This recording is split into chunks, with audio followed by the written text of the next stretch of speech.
Good morning, ladies and gentlemen. Excuse me. Oh, forgive me. This morning I've been out working on my house all day and I let the day get away from me. Excuse me. So please forgive me for having this one up so late.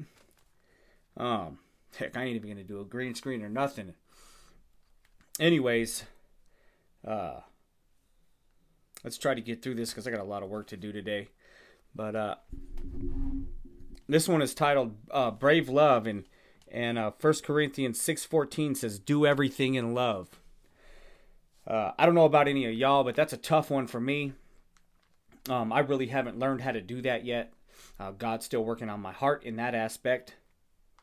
I grew up in a time where if you had a problem, man, let's fight about it. And that's just the way it was.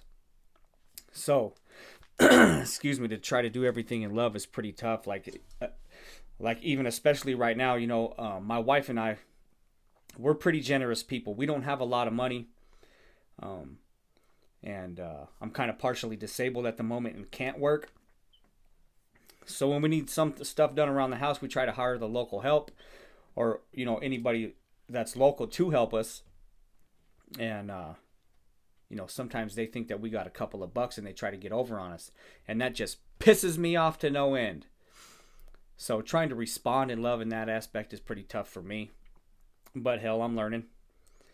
Anyway, let's get right into the bread. It's titled Brave Love, if I hadn't said that already. But it says, the four chaplains weren't known as heroes, but on a frigid February night in 1943, when their transport ship, the SS Dorchester, was torpedoed off the coast of Greenland during World War II, the four gave their all to calm hundreds of panicked soldiers. With the ship sinking and injured men jumping for overcrowded lifeboats, the four chaplains calmed the pandemonium by preaching courage, a survivor said.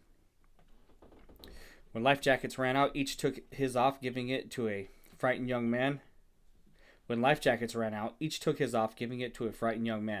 They had determined to go down with the ship so that others might live, said one survivor. It was the finest thing I have seen or hope to see this side of heaven. Linking arms as the ship began to sink, the chaplains prayed aloud together, offering encouragement to those perishing with them.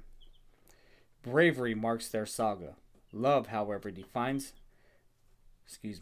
the gift the four offered.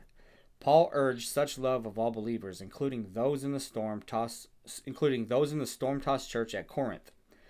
Roiled by conflict, corruption, and sin, Paul urged them to be on your guard, stand firm in the faith, be courageous, be strong. Then he added, do everything in love. Do everything in love. Man, you know how hard that is to do every single thing in love. I struggle with it. I don't know about y'all, but I do.